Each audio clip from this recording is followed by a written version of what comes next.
Uncle Bildy, this is terrible. It was horrible. It was awful. This is really bad.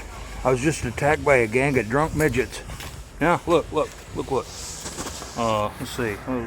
See this yeah, right there, see? One of them punched me in the knee. Well, you know, with all this war going on and Russian invasion and all that, you never know what might happen. Yeah, I've been seeing stuff like that in the news. Just as believable, with just as much evidence. It's gone mad. If you watch the mainstream media, I know my listeners don't, but a lot of you got friends that do, and you know people that do. Just talk to them. Come on, help me out here. It's got to be ridiculed. They're doing white helmets type stuff. There's this woman you see everywhere with bandages on her head and blood and dust all over her. And she was actually in something back in 2018 doing the same stuff. Same woman. And she's also, there's pictures of her getting on the truck with an AK in her hand. I made a meme out of it. Well, how do we know your isn't fake, Uncle Bildy? Well, if you don't know, you can't tell.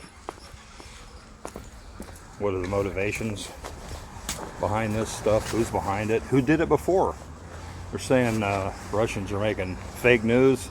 Well, there's lots of proof the U.S. did it. Syria, in the U.S., for freaking crying out loud. Who does this? Who has a track record of doing it? It's like shooting fish in a barrel, and yet still people believe it. It gets, or it looks like it. I don't know. Maybe it's not as bad as it seems. You go to these websites with people just telling you, regurgitating ridiculous NATO talking points along with some hysteria. I heard where the Russians are going around shooting kindergartners. I kid you not. There's people saying that. News sources saying that. They spent 8 years being shelled, the Donbass republics, who are Russians. The Russians sit there and watched it for 8 freaking years. Because they didn't want to do anything untoward or anything that would be some sort of media jihad against them. Now they're going to go shoot kindergartens, really, and blow up apartment buildings? I don't think so. On its face, it's absurd. And if you believe it, I'm sorry, you're a dumbass. Or maybe you just, you live and swim in that environment. It's shaped how you think and what you are in a very malicious fashion. And I'm not talking to my listeners. My listeners know. But I'm trying to explain some things. I want my subscribers to do what they can. I don't know. A lot of you probably are. I'll give you some tools to work with.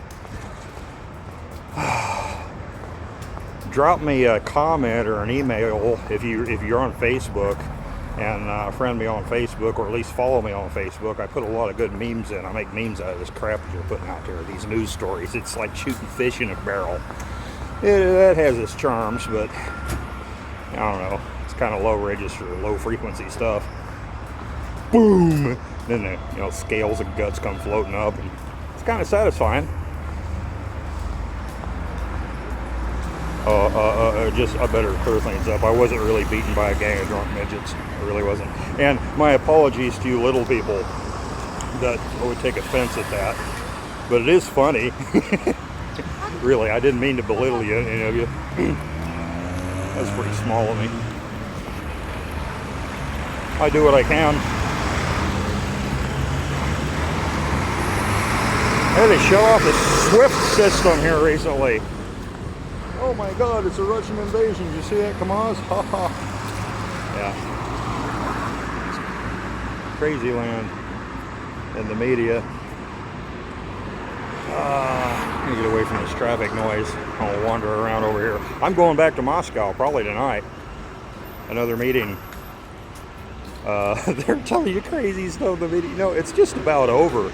They're sewing things up. There's a lock on stuff. There's nothing Uncle Shlomo can do about it. Let's try to save face. It's like the pigeon that plays chess, knocks the pieces over and craps all over the board, and then struts around and crows and coos about how he won. I don't know. Maybe Russia's going to let him save face, to try to keep things together at home, for good or for ill. The economy's going to collapse. You can't enforce the dollar anymore. overseas, all them trillions are going to come flying back at you. Be prepared.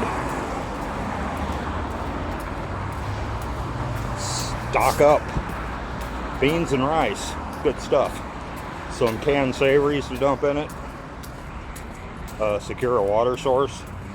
And there's ways to do that even if you live in a city. Anyway, there was another story I was going to chase down real quick like. Oh, the massive casualties of Russians. I don't see any evidence for it. I know people on the ground. I know people that are in Donbass. I know people that are in various other places and who are connected with the authorities. And there's been casualties on the Russian side in the hundreds. Not what Ukraine's saying. And I see all the Ukrainian propaganda. They show 2 burnt KAMAZ trucks sitting by a motorway somewhere and say, a Russian column got destroyed by the Ukrainian armies. And all you freaking idiots over there on the gun websites and Patriot websites are going, oorah. You don't even know what you're talking about. You better not be going, oorah. If the Ukrainian coup government wins, then Schwab gets what he wants, so's Soros. You know who your enemies are? We can distill this. Let me help you here with your friends that you need to talk to. This is a struggle between a multipolar world and a one world order. You might want to look that up. I'm going to be publishing materials about this and giving you some help in understanding it on my website, Geopolitical George.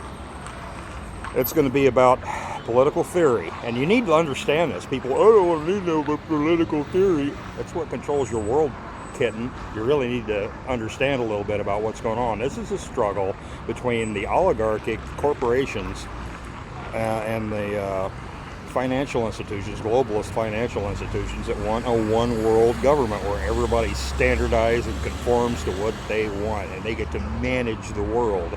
It's not going to be pretty. There is a vision for a multipolar world where everybody has their own little sphere of influence. China has their own place, Russia has their own place, the Anglo-Saxons have their own place, you know, England and America, Australia, New Zealand, Canada. Of course, then you have your French. You know, everybody's got their own place for their own culture, and they have a worldwide mechanism for leaving people alone. You'll hear Putin talking about enforcing the UN Charter, and the UN guys are world order. Well, there's factions. The original UN Charter is not one world order, new world order, one world government. The original charter is to keep nations from attacking each other and have an avenue that's fair that everybody can see to avoid warfare. Now, all the UN agendas are a different story, but Russia has already changed their laws, their constitution, where any source of legal precedents or legal fictions, any sort of regulations or anything that don't originate in Russia, they don't have to go by it. They don't have to go by other people's laws or international law. Only UN Charter for respecting other nations, but no internal stuff comes from the UN. That's been foobarred. They're still trying, but it's over. That's one of the reasons why you got all this propaganda against Russia. Anyway, that's all I'm going to do for this video. I got a lot to do. I got to pack. I got to tighten up loose ends. I got to do some things for my wife. I haven't got my ticket yet, but I'm going to be leaving probably tonight. And you can do it, man. Get out of the trenches and help me here. You know, I got all this weird problems with the internet and my phone and all kinds of loops I got to crawl through and hoops I got to jump through just to make things happen. It's difficult. And I'm running out of money. And I don't have much hopes of anybody supporting me anymore because they're unplugging the Swift. I got some plans, but I haven't had time to do any of it. Anyway, you can do something. Come on, share. Oh, I'll tell you another thing. Do this for me. If you love me, please do it. Subscribe to Geopolitical George. That's my other channel.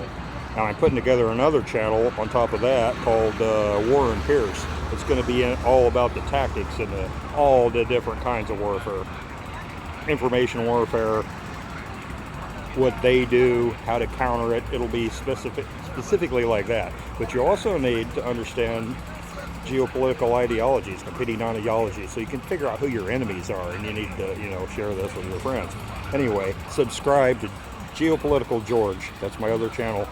I haven't got the third channel up yet, but I will, and when I do, I'll announce it. Subscribe, because that helps me. When you subscribe, I have to have a certain number of subscribers to go forward with things, different stages, and encourage people to subscribe to both my channels. All of you, please subscribe to my other channel, and I'm going to put good information on there, ideological information. It's not going to be boring, and resources, because we live in interesting times, and I think it's good times. Things are shaking out. The one world order cannot stand. It's got so many internal contradictions, and it's so contrary to human nature. There's no way it's going to work. If it does work, it's going to be horrifying, and I think most people know that. Nobody wants it except the billionaires and lunatics like Push Sub. God. Anyway. And anytime you see somebody that's doing good work, spreading the truth, subscribe to them. You don't have to watch everything they do. You don't have to, if it's too time consuming, no, don't even do it. Just subscribe. If you don't watch the channel, it'll go down your list. It won't bother you. It doesn't cost you nothing. Subscribe to people. That's something you can do them a solid like that. Anytime you see somebody spreading the truth, you need to do them a solid. At least do that. Subscribe and share. Anyway, I'll get back to you later. I'm going to cut this off. Uncle Billy signing out, and okay, once again, I'm okay. I didn't get attacked by a gang of drunk midgets. It's okay. Ciao.